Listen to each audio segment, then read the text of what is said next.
Om Swastiastu, salam Unmas Denpasar. Selamat bertemu kembali dalam seri perkuliahan pengantar pendidikan. Para mahasiswa Prodi Pendidikan Matematika Unmas Denpasar yang saya banggakan, pada perkuliahan pengantar pendidikan seri keempat ini, kita akan masuk ke pokok bahasan tentang lingkungan pendidikan. Kompetensi dasar yang diharapkan dimiliki oleh mahasiswa setelah mengikuti perkuliahan ini adalah mahasiswa memahami lingkungan pendidikan dan pengaruhnya terhadap pendidikan. Para mahasiswa sekalian, apa saja yang dimaksud dengan lingkungan pendidikan dan bagaimana pengaruhnya terhadap pendidikan itu sendiri? Mari kita ikuti pembelajaran berikut. Mari kita review kembali pembelajaran kita pada pembelajaran sebelumnya, di mana kita membahas tentang unsur-unsur pendidikan. Unsur pendidikan adalah unsur-unsur yang mempengaruhi dan memiliki keterkaitan yang sangat erat dengan proses dan hasil pendidikan itu sendiri. Unsur pendidikan terdiri dari yang pertama adalah peserta didik. Peserta didik adalah pihak yang menerima pendidikan itu sendiri, mulai dari kandungan, lahir, dan sampai yang bersangkutan meninggal dunia. Yang kedua adalah pendidik.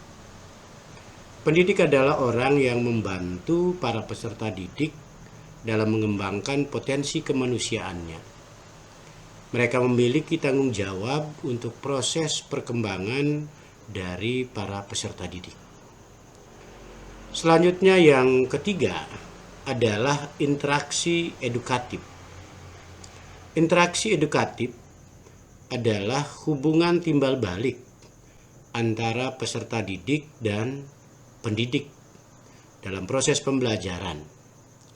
Nah, dalam interaksi ini tentu ada interaksi yang bersifat normatif dan ada juga interaksi yang bersifat psikologis. Unsur yang keempat adalah tujuan pendidikan.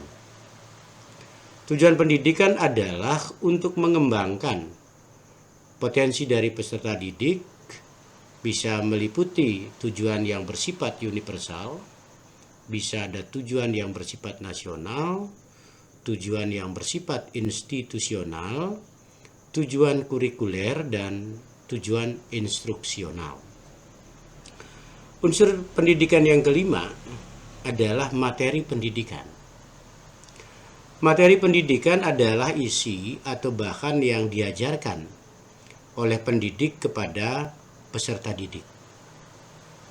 Materi pendidikan setidaknya mencakup aspek.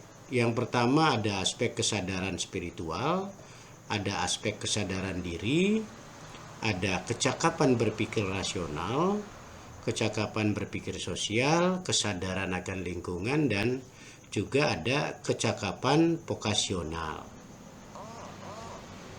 Unsur yang keenam adalah alat dan metode.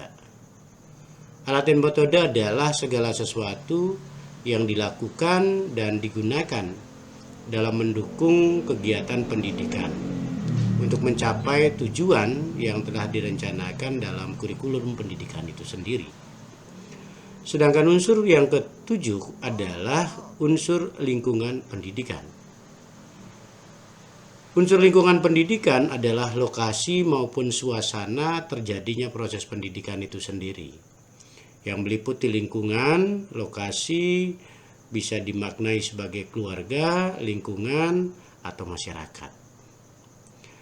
Dalam pertemuan sesi keempat ini, kita akan lebih fokus membahas materi tentang lingkungan pendidikan yang merupakan unsur pendidikan yang ketujuh, terutama terkait dengan jenis lingkungan pendidikan dan pengaruh dari lingkungan pendidikan itu terhadap hasil dari pendidikan itu sendiri.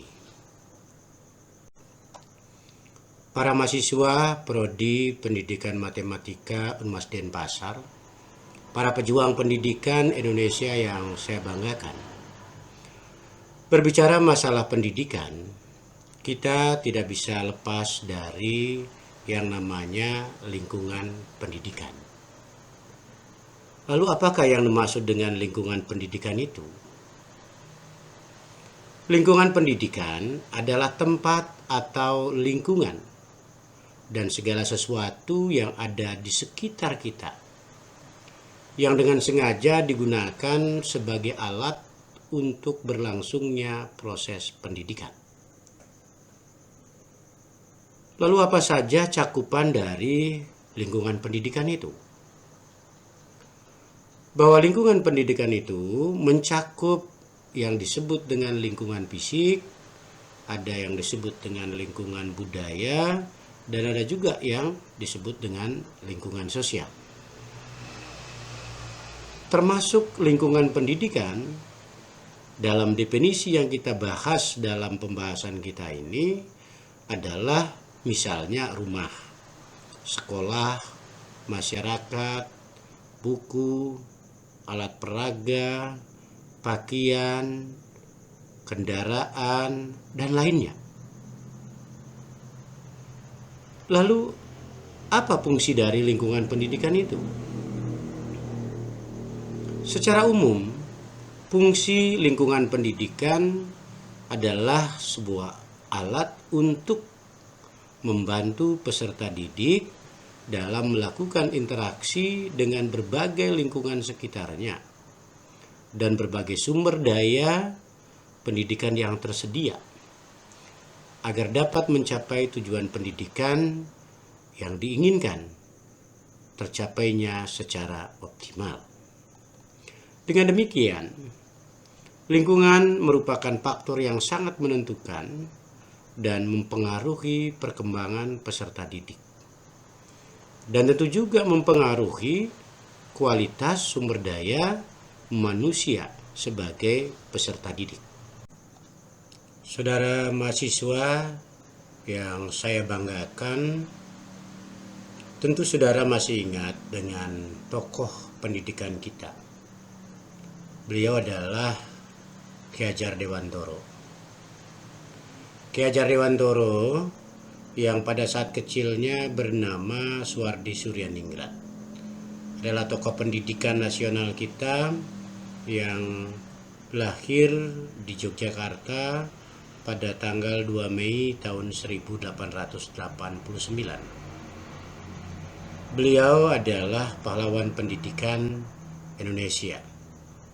Sebagai wujud penghormatan bangsa kepada beliau, maka bangsa kita menetapkan tanggal lahir beliau, tanggal 2 Mei, adalah sebagai Hari Pendidikan Nasional.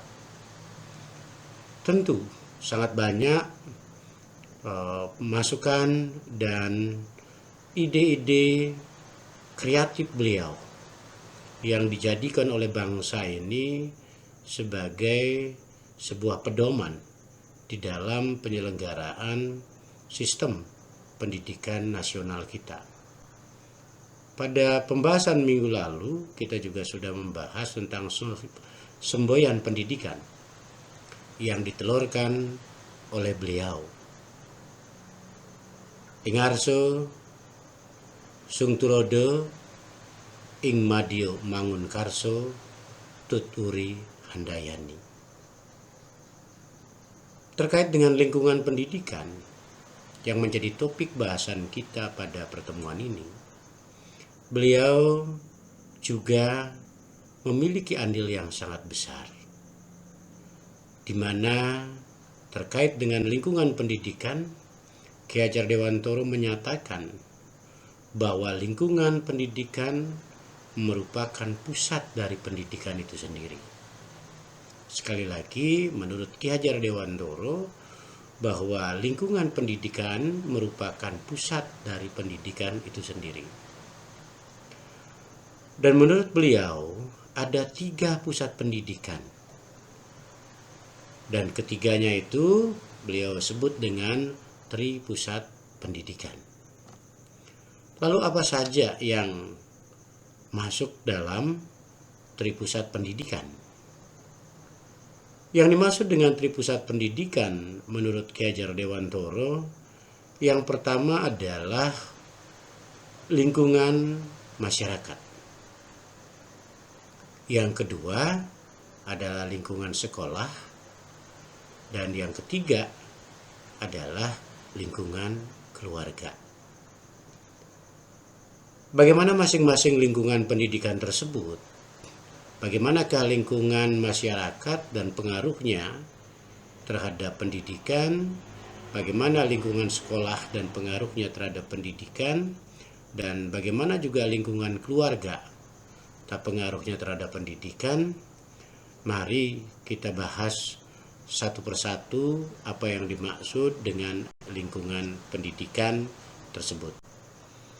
Saudara mahasiswa, sekarang marilah kita bahas lingkungan pendidikan yang pertama, yaitu lingkungan keluarga. Lingkungan keluarga merupakan lembaga pendidikan yang tertua dan bersifat informal.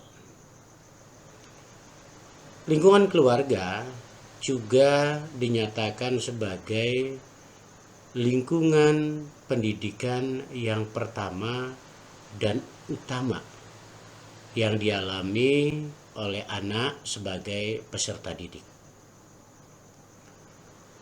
Lingkungan keluarga juga dikatakan sebagai lingkungan pendidikan yang bersifat kodrati bagi peserta didik.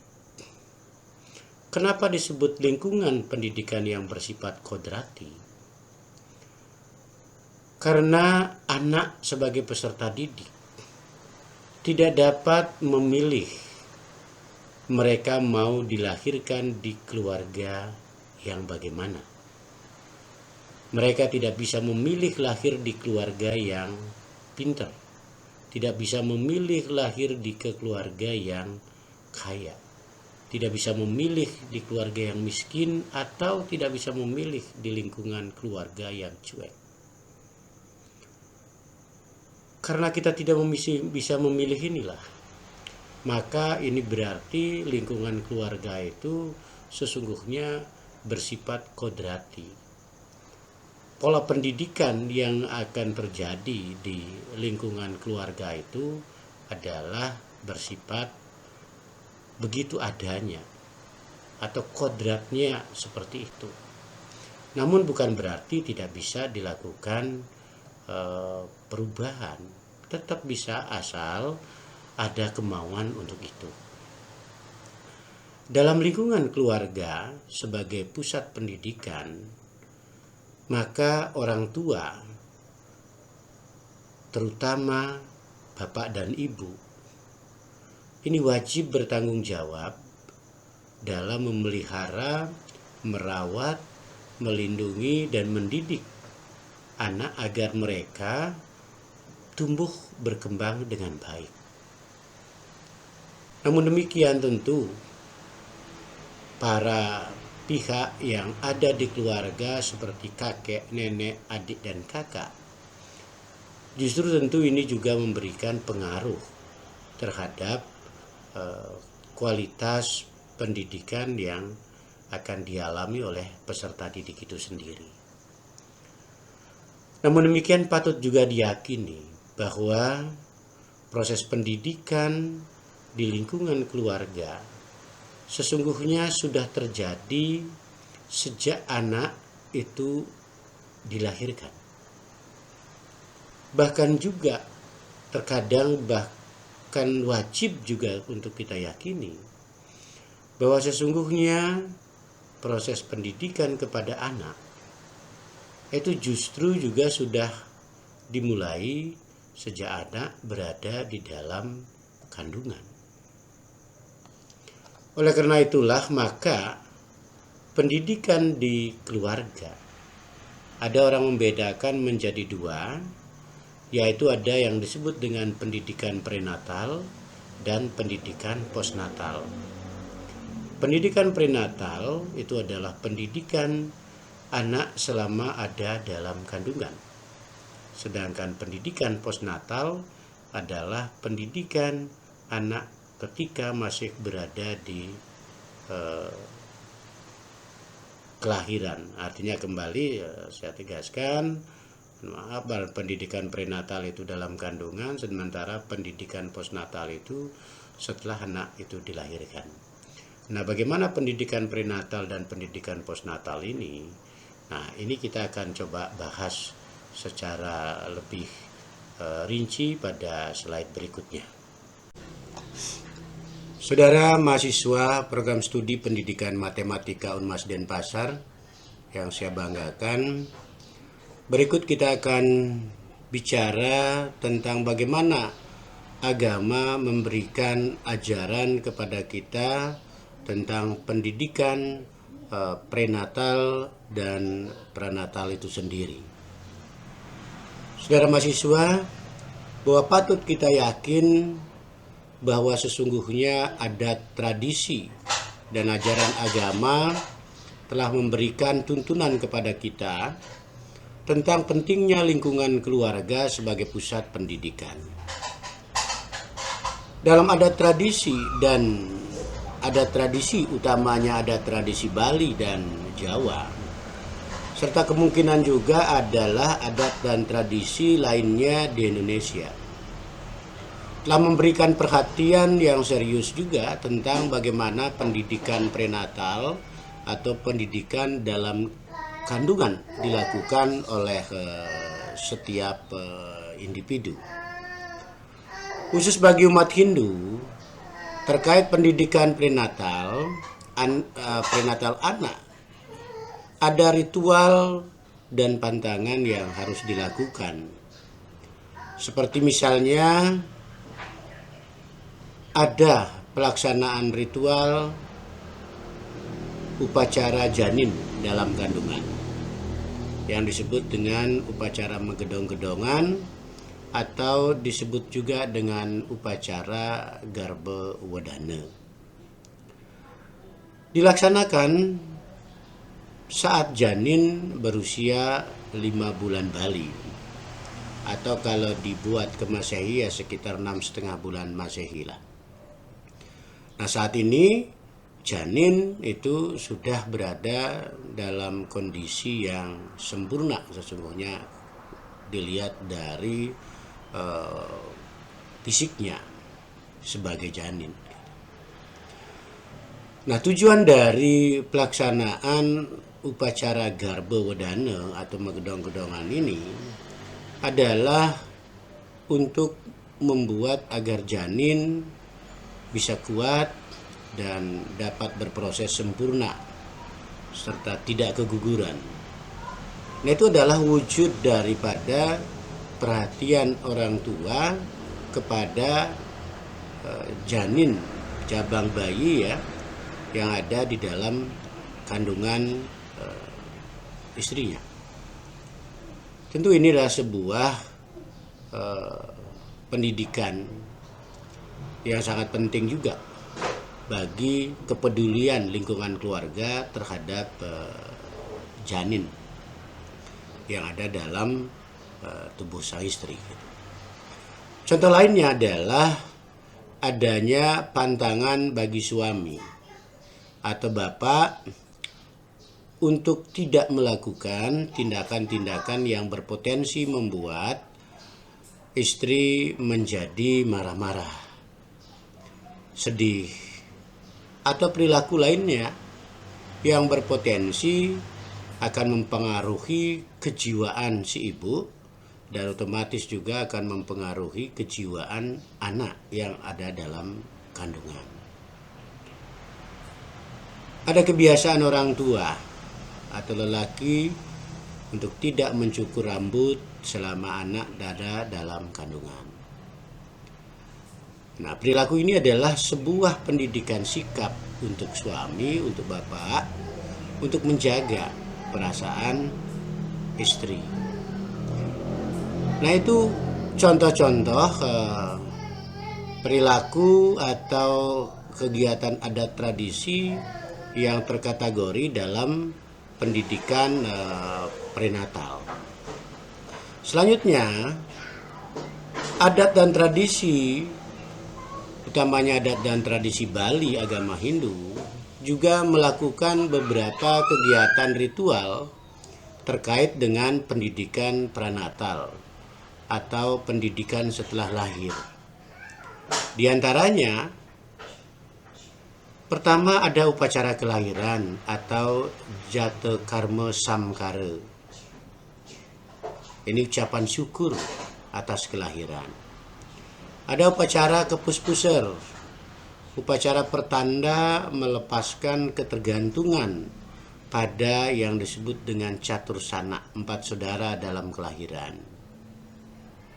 Ada juga upacara bayi umur 12 hari yang disebut dengan upacara ngelepas kawon.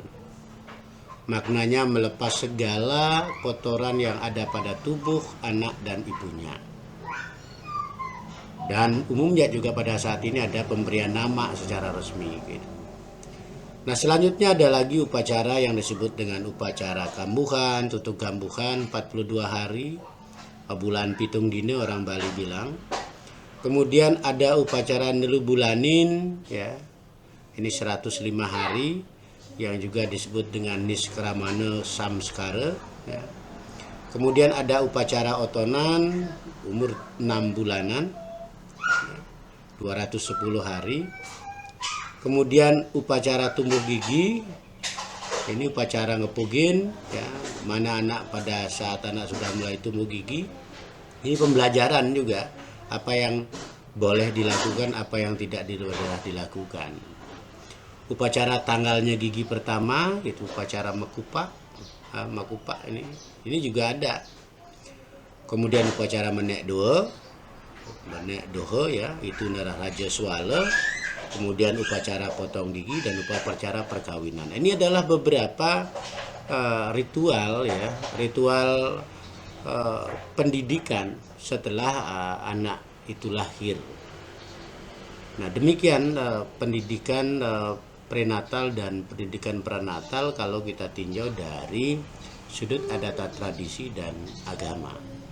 Silakan adik-adik yang agama beda bisa melihat, coba mencari bagaimana ada tradisi di sekitar saudara dan agama saudara di dalam memberikan ruang terhadap bagaimana pendidikan prenatal dan pendidikan prenatal itu dilakukan oleh keluarga di dalam meyakini, menjamin eksistensi pembelajaran anak agar di kemudian hari menjadi anak yang sujana.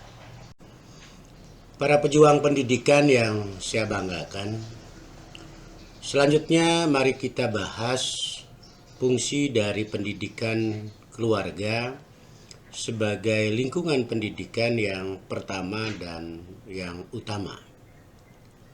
Sekali lagi, lingkungan pendidikan yang pertama dan utama itu adalah lingkungan keluarga.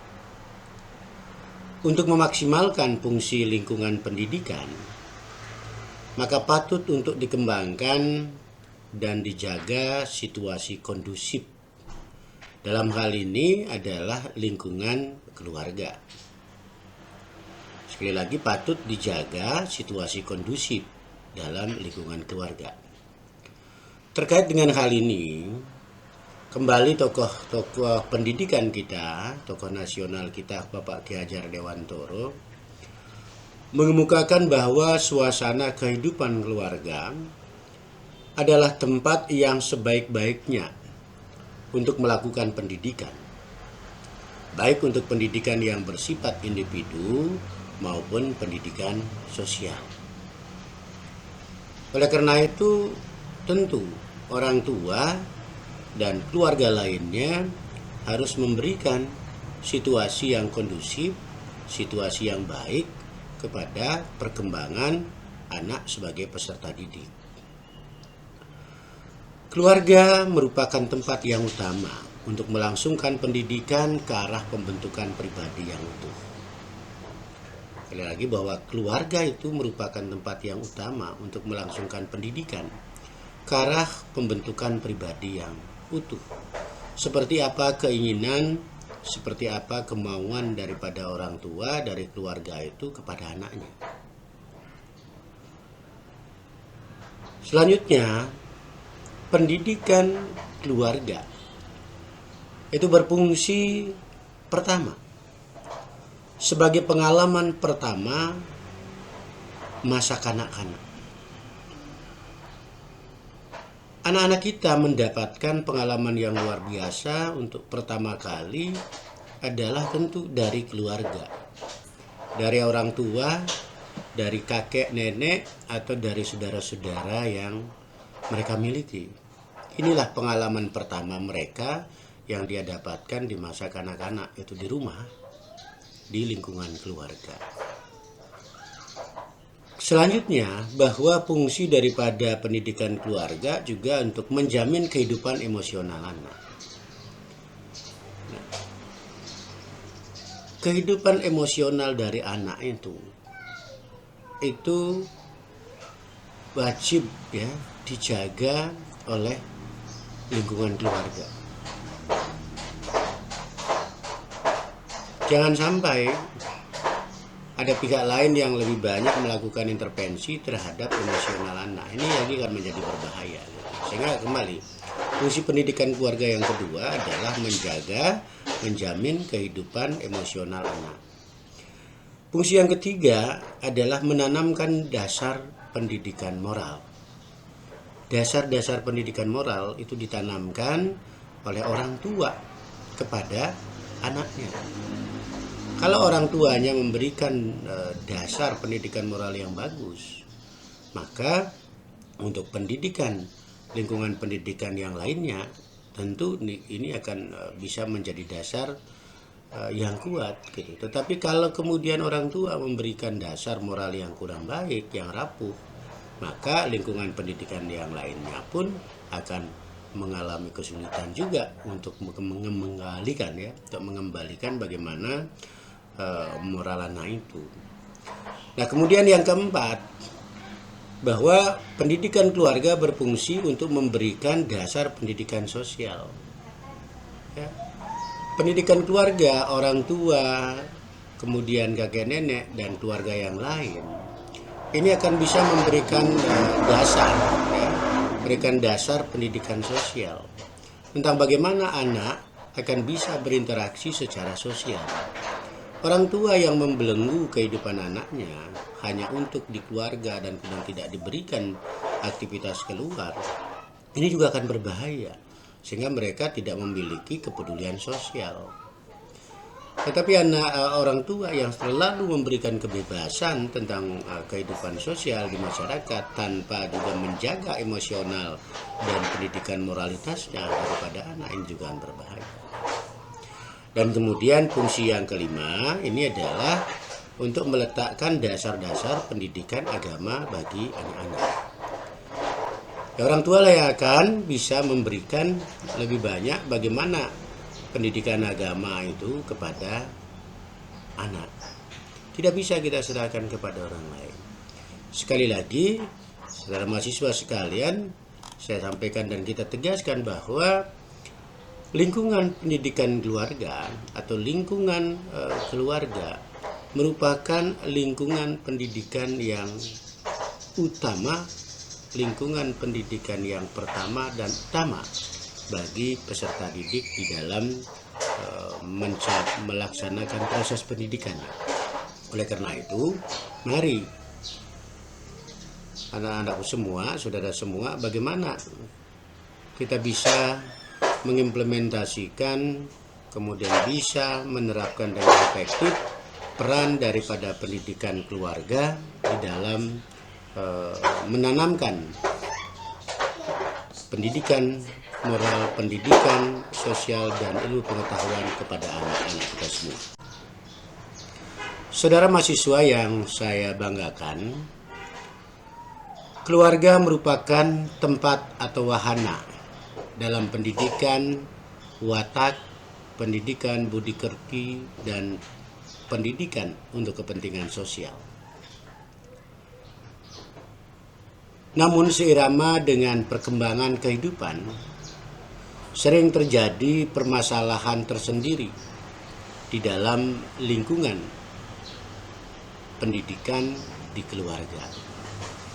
Permasalahan ini tentu akan bisa berdampak terhadap optimalisasi peran daripada lingkungan pendidikan keluarga sebagai tempat untuk memberikan dasar-dasar pendidikan kepada anak sebagai peserta didik. Oleh karena itu, tentu ini harus menjadi atensi, harus menjadi perhatian orang tua bagaimana permasalahan yang kemungkinan bisa timbul di lingkungan keluarga ini bisa untuk diatasi sehingga tidak memberikan dampak yang berlebihan terhadap proses perkembangan anak di dalam lingkungan keluarga. Saudara mahasiswa, ada berbagai permasalahan dalam proses pendidikan dalam keluarga. Dengan semakin sibuknya, ini sebagai contoh ya, dengan semakin sibuknya orang tua atau ayah dan ibu dalam meniti karir misalnya, bapak bekerja, ibu bekerja, berangkat pagi, pulang malam. Sehingga ini akan menjadi sebuah kondisi yang tidak bagus, yang dapat mempengaruhi proses pendidikan anak. Akibatnya apa? Bisa saja anak hanya akan berinteraksi dengan pembantu. Lebih banyak interaksi anak dengan pembantu rumah tangga.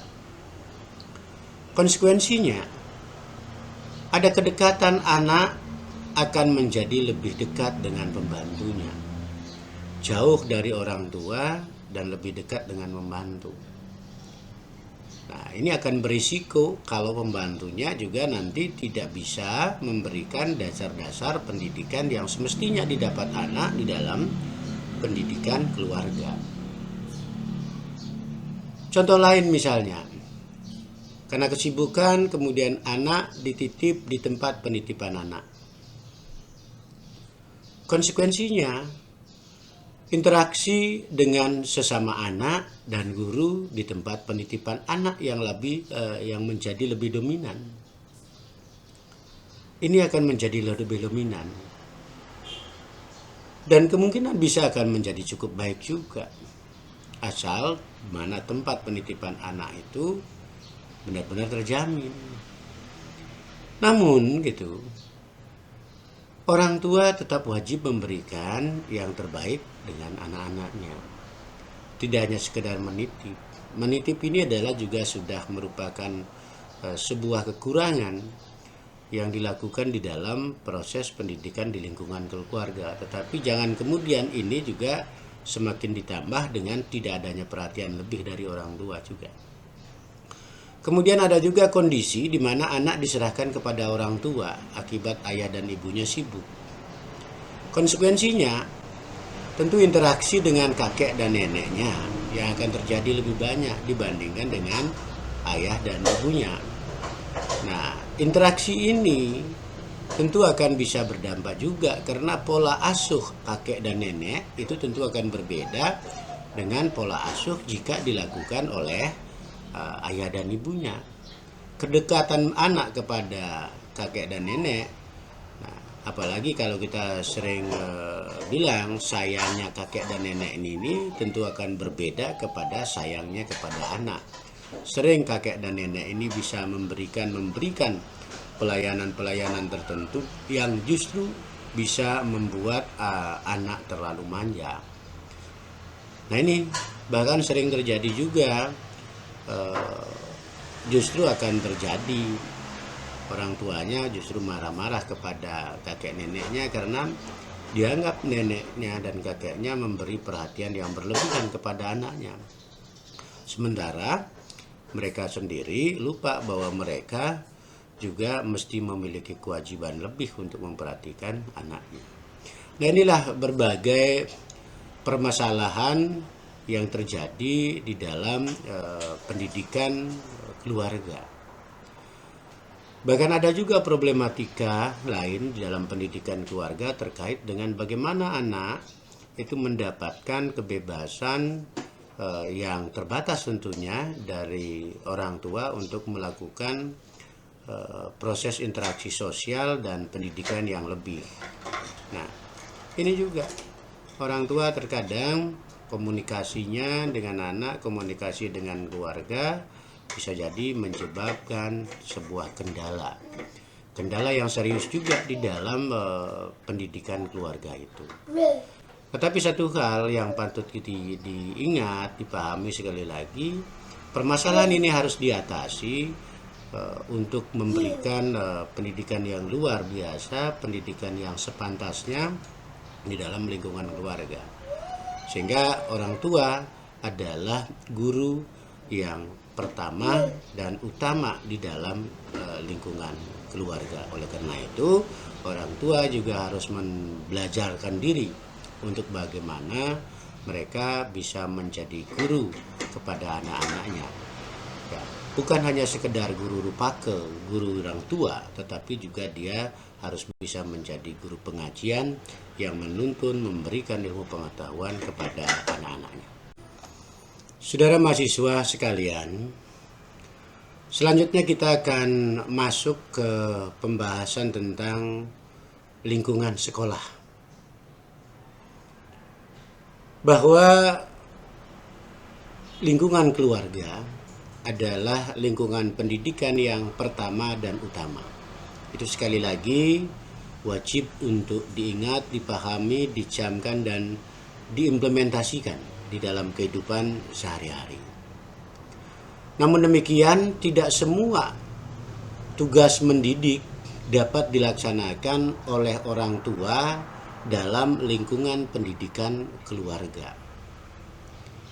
Ini disebabkan oleh keterbatasan daripada orang tua secara keilmuan dan keterbatasan dari sisi waktu orang tua juga di dalam melakukan proses.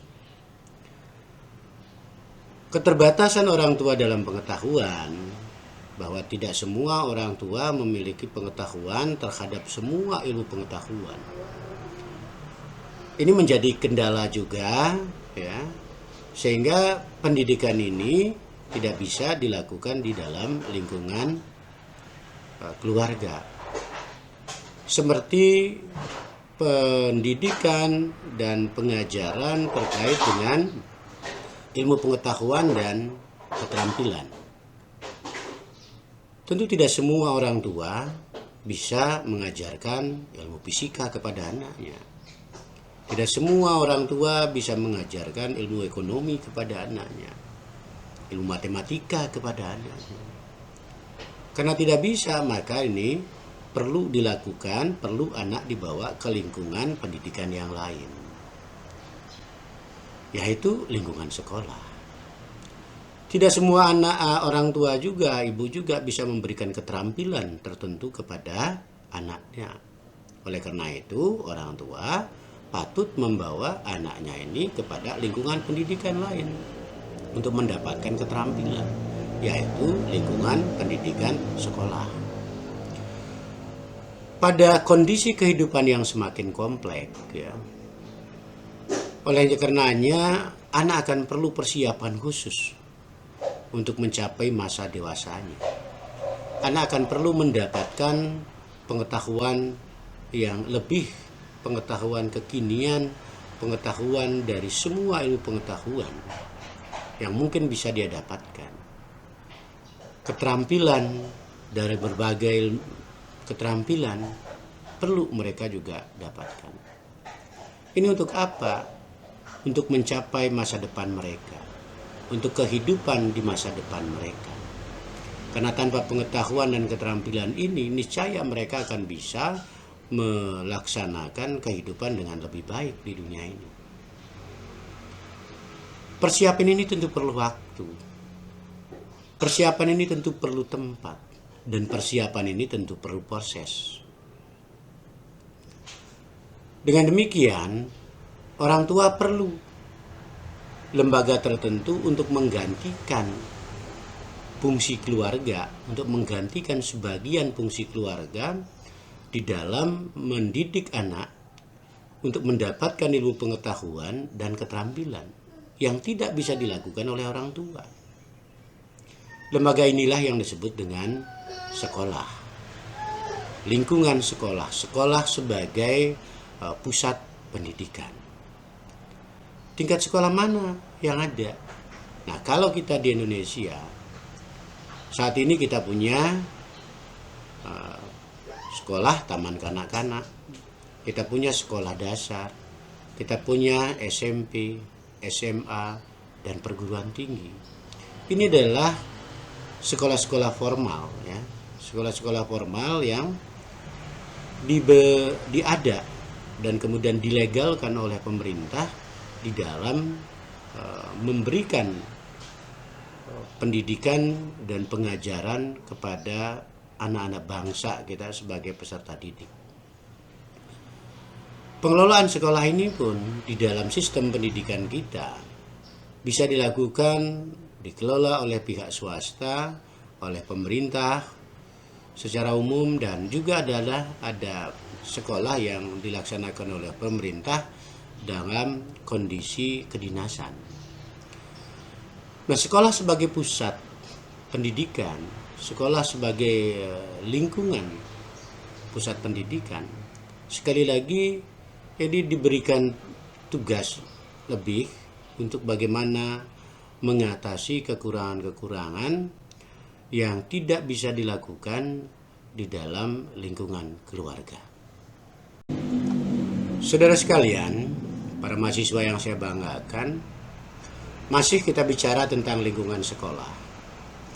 Bahwa sekolah sebagai pusat pendidikan yang kedua bertanggung jawab atas pendidikan anak-anak atau bertanggung jawab atas pendidikan peserta didik selama mereka diserahkan kepada sekolah atau selama mereka berada di sekolah. Dasar tanggung jawab sekolah terhadap pendidikan adalah meliputi tanggung jawab formal kelembagaan. Yang kedua, dari sisi tanggung jawab keilmuan. Yang ketiga adalah dari sisi tanggung jawab fungsional. Ini 3 dasar tanggung jawab di sekolah, ya. Ada tanggung jawab formal kelembagaan sebagai sekolah, apa yang harus dilakukan, tanggung jawab keilmuan terhadap ilmu yang diberikan kepada peserta didik atau anak-anak kita, dan tanggung jawab fungsionalnya sebagai lembaga pendidikan dan pengajaran. Karena itu sebagai sumbangan sekolah sebagai lembaga terhadap pendidikan, diantaranya bisa kita sebutkan sekolah itu membantu orang tua untuk mengerjakan kebiasaan-kebiasaan yang baik serta menanamkan budi pekerti yang baik. Ini membantu, sekali lagi sekolah membantu orang tua, membantu kita untuk memberikan dorongan kepada anak kita sebagai peserta didik terkait kebiasaan-kebiasaan yang baik serta menanamkan budi pekerti yang baik. Yang kedua, sekolah memberikan pendidikan kepada anak kita sebagai peserta didik untuk kehidupan di dalam masyarakat yang tidak bisa diberikan di rumah atau sulit untuk diberikan di rumah. Ini kenapa kita sulit diberikan di rumah? Karena keterbatasan dari keluarga itu sendiri. Yang ketiga, sekolah akan melatih anak-anak peserta didik untuk memperoleh kecakapan-kecakapan seperti membaca, menulis, berhitung, menggambar, serta ilmu-ilmu pengetahuan lainnya dalam rangka mengembangkan kecerdasan, dalam rangka mengembangkan penguasaan ilmu pengetahuan bagi anak-anak kita. Ini yang dilakukan oleh sekolah. Di sekolah juga diberikan pelajaran tentang etika, pelajaran tentang keagamaan, pelajaran tentang estetika. Membenarkan yang benar atau menyalahkan yang salah, dan sebagainya. Memang di dalam lingkungan keluarga juga punya tanggung jawab seperti tadi, adalah dasar untuk pendidikan moral, dasar untuk pendidikan agama, dasar untuk pendidikan sosial. Karena di rumah adalah dasar, lingkungan keluarga adalah sebagai pemberi dasar, maka dasar-dasar yang diberikan oleh keluarga ini mesti kemudian bisa dipupuk, bisa ditumbuh kembangkan di sekolah. Oleh karena itu, sekolah tetap memberikan etika, keagamaan, estetika. Etika dengan siapa misalnya? Kalau di rumah kita beretika sesama keluarga, tetapi di sekolah bagaimana beretika sesama insan sekolah, dengan bagaimana kita beretika dengan pihak lain selain keluarga kita. Nah, ini pendidikan yang dilakukan di sekolah sebagai lingkungan, sekolah sebagai pusat pendidikan. Yang kalau kita batasi, kalau tadi lebih banyak fokusnya di lingkungan keluarga adalah pemberian landasan-landasan dasar terkait dengan etika, estetika. Kalau kita bicara kepada kognitifnya, pembelajaran kita, maka keluarga lebih banyak bicara kepada afektif, sesungguhnya pemberian dasar kepada perilaku, tingkah laku. Sementara sekolah lebih banyak pada konteks pemberian kognitif dan kognitif dan keterampilan. Ya.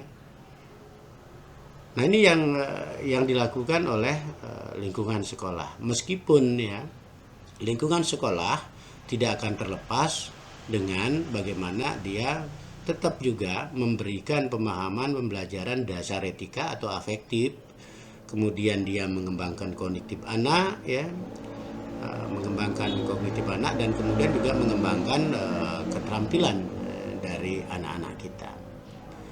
Tapi sekali lagi, sekolah itu bertanggung jawab semasa sepanjang anak itu berada di lingkungan sekolah. Selebihnya begitu ada di rumah, itu adalah tanggung jawab dari orang tua dalam lingkungan pendidikan keluarga, di mana keluarga sebagai pusat pendidikan kepada anak-anak kita. Saudara mahasiswa yang saya banggakan, saudara-saudara pejuang pendidikan Indonesia, berikutnya kita melangkah kepada lingkungan masyarakat. Materi tentang lingkungan masyarakat sebagai pusat pendidikan. Dalam konteks pendidikan, masyarakat merupakan lingkungan yang sangat penting selain lingkungan keluarga dan lingkungan sekolah tadi, ya. Sekali lagi, bahwa masyarakat merupakan lingkungan yang sangat penting selain lingkungan keluarga dan lingkungan sekolah.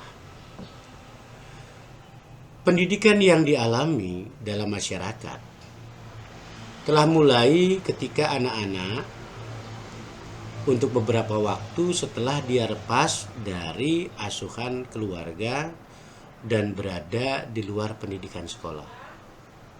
Sebagai makhluk sosial, tentu anak-anak kita tidak akan kita belenggu hanya hidup di lingkungan keluarga. Ada saatnya mereka akan berinteraksi dengan tetangga. Ada saatnya mereka akan berinteraksi dengan orang-orang lain yang bertamu ke rumah kita. Ini adalah sebuah proses pendidikan di lingkungan kemasyarakatan. Dengan demikian, berarti pengaruh pendidikan masyarakat itu akan bisa berdampak luas kepada perkembangan pendidikan anak kita sendiri. Ini akan bisa memberikan dampak yang luas juga, karena ada interaksi Interaksi ini berinteraksi kemungkinan dengan orang yang memiliki pengetahuan yang lebih baik, berinteraksi dengan orang yang memiliki kelakuan yang baik, atau bisa juga berinteraksi dengan orang yang memiliki perilaku yang kurang baik. Ini dampaknya akan bisa luar biasa. Nah, pengaruh-pengaruh dari masyarakat ini seperti tadi, ada yang bersifat positif dan ada juga yang akan bersifat negatif kepada perilaku anak kita. Seperti saya sampaikan tadi, kalau dia berinteraksi dengan orang-orang yang lebih baik, orang baik, tentu ini akan bisa memberikan dampak positif. Tetapi kalau dia berinteraksi dengan orang-orang yang melakukan perilaku yang tidak baik, ini tentu akan bisa berdampak negatif kepada perkembangan anak kita sebagai peserta didik.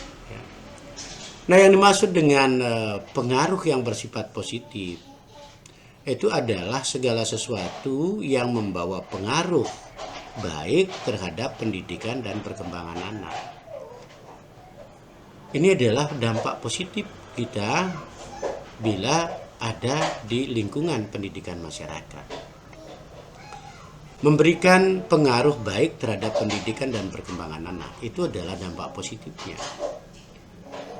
Sementara yang disebut dengan dampak negatif adalah memberikan pengaruh yang kurang baik terhadap pendidikan dan perkembangan anak itu sendiri.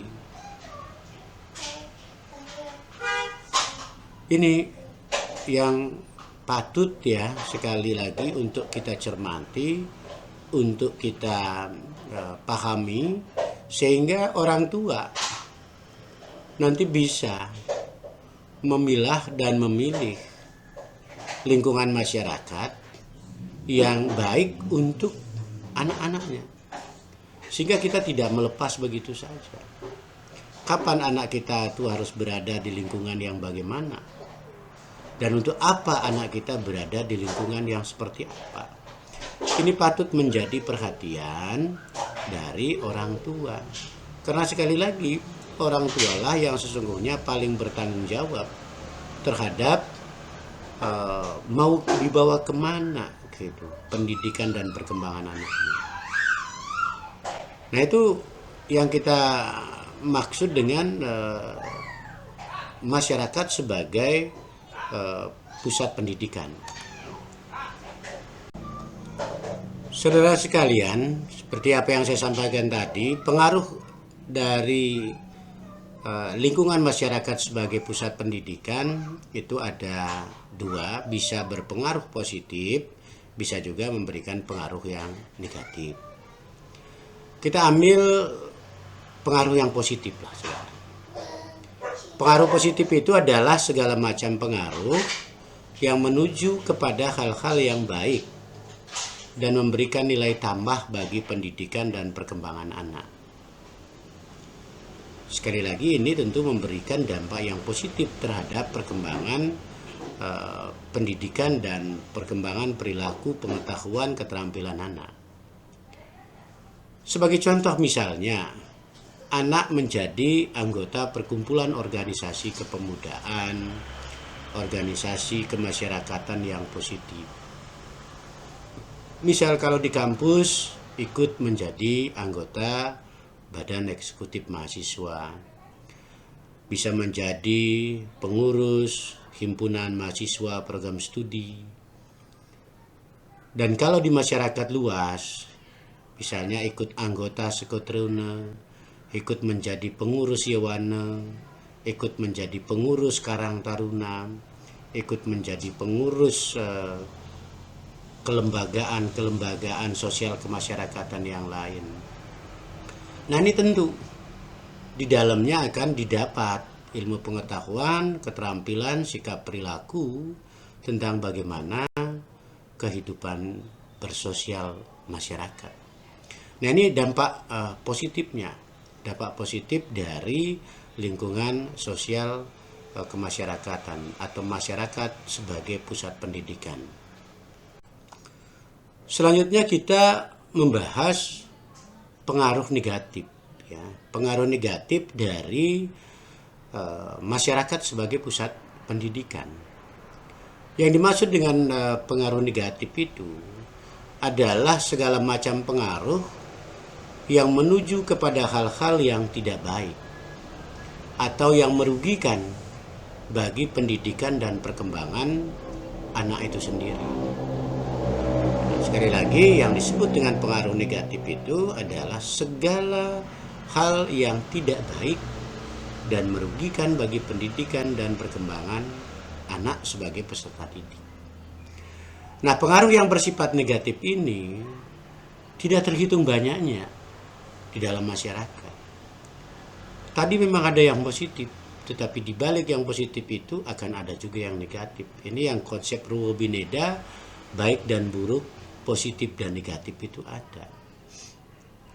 Biasanya pengaruh yang negatif ini sangat mudah diterima oleh anak. Terkadang juga justru bisa sangat kuat meresap di hati anak. Kenapa? Karena masa anak itu, apalagi masa kekosongan jiwanya, belum pernah menerima itu, maka ini akan sangat berbahaya juga. Anak bisa berandalan karena mereka bergaul dengan orang-orang berandalan. Anak bisa membuat geng karena dia diminta secara sadar atau dipaksa terkadang untuk bisa membuat geng itu. Anak bisa terjerumus dalam narkotika, obat-obat terlarang. Ini sangat berbahaya. Apalagi saat anak-anak ingin mencoba dan mencoba. Tetapi berbahaya ini. Kalau mereka misalnya ada di lingkungan masyarakat dan kemudian dekat kepada orang-orang yang mengkonsumsi narkoba. Timbulnya pergaulan bebas. Ini juga dampak negatif dari masyarakat sebagai pusat pendidikan. Karena dia ketemu dengan orang-orang yang memiliki mental perilaku bebas. Gitu. Ini juga sangat berbahaya. Oleh karena itu, menjadi tugas orang tua untuk selalu mengadakan pengawasan terhadap putra-putrinya. Pengawasan itu dilakukan dengan cara apa? Yang pertama tentu dilakukan dengan cara orang tua bisa memilah dan memilih. Anak itu mesti beraktivitas di lingkungan masyarakat yang seperti apa. Orang tua jangan terlalu memberikan kebebasan juga kepada anak untuk dia bergaul dengan orang-orang yang tidak jelas eksistensinya. Orang tua harus bisa membatasi, orang tua harus bisa mengarahkan anak untuk bisa berinteraksi dengan masyarakat sebagai pusat pendidikan yang seperti apa. Nah ini, bahwa orang tua itu harus tahu dan selalu mengawasi dengan siapa anaknya itu bercampur bergaul. Bukan maksudnya di sini untuk membeda-bedakan kawan, tidak. Tetapi justru untuk menjaga agar si anak tidak terlanjur, ya, agar si anak tidak terlanjur memperoleh pengaruh-pengaruh yang tidak kita inginkan. Ini adalah peran daripada orang tua untuk melakukan kontrol, ya, kontrol kepada anak di dalam mana anak melakukan interaksi di lingkungan masyarakat sebagai pusat pendidikan.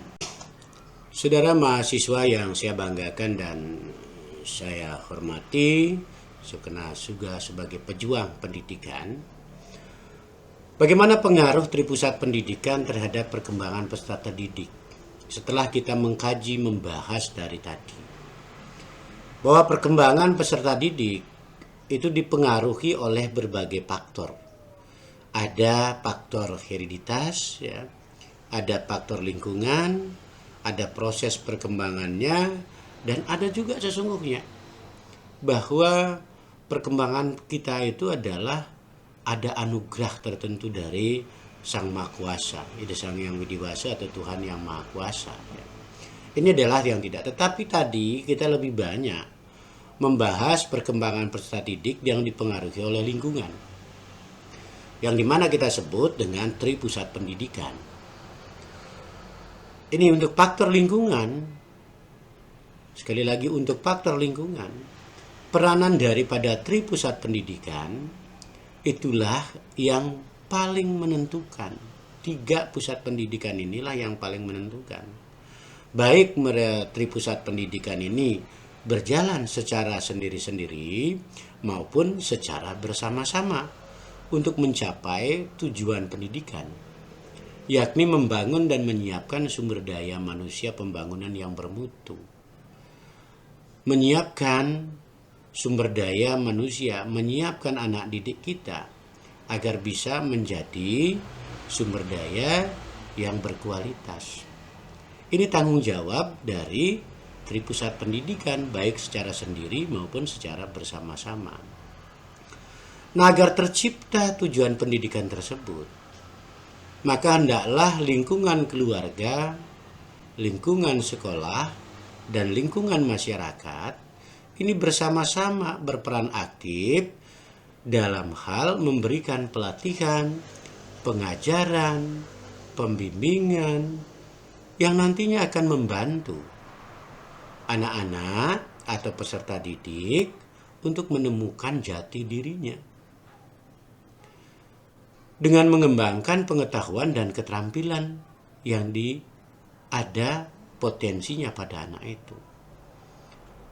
Tri Pusat Pendidikan ini, keluarga, sekolah, dan masyarakat sekali lagi mesti harus bersinergi secara bersama-sama, berperan aktif sesuai dengan tugas tanggung jawabnya di dalam memberikan pelatihan, pengajaran, bimbingan kepada anak-anak sebagai peserta didik. Dan kalau ketiganya ini sudah berjalan secara maksimal, bersinergi, maka yakinlah bahwa tujuan pendidikan untuk menciptakan, untuk mewujudkan masyarakat kita yang cerdas dan berkualitas tentu akan bisa terwujud. Kenapa Tri Pusat Pendidikan ini harus bersinergi di dalam memberikan nilai tambah kepada pendidikan dan perkembangan anak? Ya karena setiap pusat pendidikan, apakah itu keluarga, apakah itu sekolah, apakah itu masyarakat, berpeluang untuk memberikan kontribusi yang besar di dalam 3 kegiatan pendidikan yang juga dasar. Pertama, terkait dengan pembimbingan. Ini adalah upaya dalam pemantapan pribadi yang berbudaya atau afektif daripada peserta didik.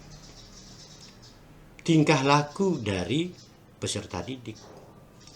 Ini kontribusi bisa diberikan oleh Tri Pusat Pendidikan itu. Seperti tadi, afektif di keluarga adalah dasar utama. Sekolah akan membantu, masyarakat juga akan sangat bisa berpengaruh terhadap perilaku tingkah laku dari anak kita. Masing-masing punya kontribusi dan kita berharap kontribusinya justru yang positif. Yang kedua terkait dengan pengajaran. Upaya dalam penguasaan ilmu pengetahuan teknologi. Ini mengarah kepada ilmu pengetahuan atau kognitif daripada peserta didik. Kontribusi kognitif ini bisa juga diberikan oleh keluarga, bisa juga diberikan oleh sekolah yang lebih utama, dan bisa juga diberikan oleh lingkungan masyarakat. Oleh karena itu, nanti sebagai orang tua, sebagai sekolah, dan sebagai makhluk sosial juga harus bisa memberikan tambahan-tambahan ilmu pengetahuan kepada anak sebagai peserta didik. Yang ketiga adalah konteks kegiatan pelatihan. sebagai upaya dalam pemahiran kemampuan keterampilan. Ini mengarahnya kepada kemampuan psikomotorik dari peserta didik. Kontribusi daripada lingkungan keluarga, kontribusi daripada lingkungan sekolah, dan kontribusi dari lingkungan masyarakat juga akan sangat besar terhadap keterampilan atau psikomotor ini. Memang di antara tripusat pendidikan, mungkin masyarakat yang akan memiliki kontribusi yang lebih kepada konteks psikomotor ini. Itulah misalnya ya, banyak kalau orang-orang masuk sekolah ada praktek pengalaman lapangan, ada KKN, ya. Ini adalah bagian dari kegiatan pendidikan. Sehingga dari 3 kegiatan pendidikan ini, pembimbingan, pengajaran, dan pelatihan. Pembimbingan itu porsi besar kontribusinya, itu yang terkait dengan afektif, kontribusi besarnya ada pada pendidikan keluarga. Sementara sekolah dan masyarakat itu nomor 2. Terkait dengan kognitif, ilmu pengetahuan, maka kontribusi terbesarnya akan didapatkan oleh anak kita sebagai peserta didik itu ada di lingkungan sekolah. Sementara lingkungan keluarga dengan masyarakat itu ada di posisi kedua. Selanjutnya, terkait dengan pendidikan kepelatihan, keterampilan psikomotorik, ini kontribusi terbesarnya akan didapat anak di dalam kepada masyarakat sebagai pusat pendidikan. Sementara untuk keluarga dan sekolah ini berada pada nomor 2. Ini keterkaitan ya, pengaruh antara tripusat pendidikan terhadap perkembangan peserta didik.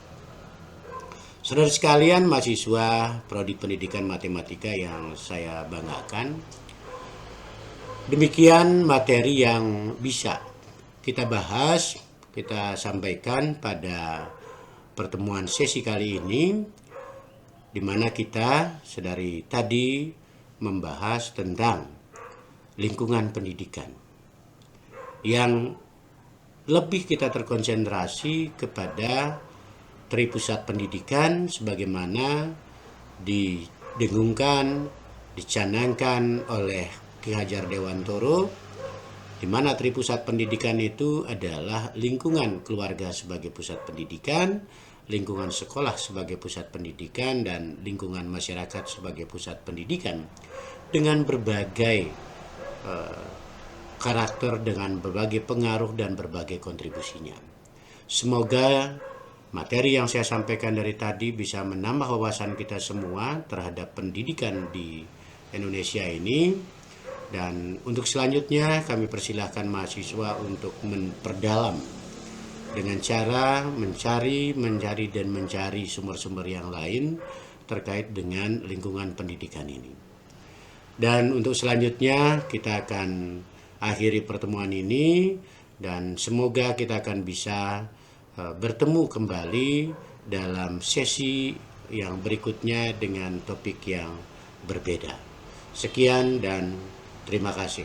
Salam pendidikan.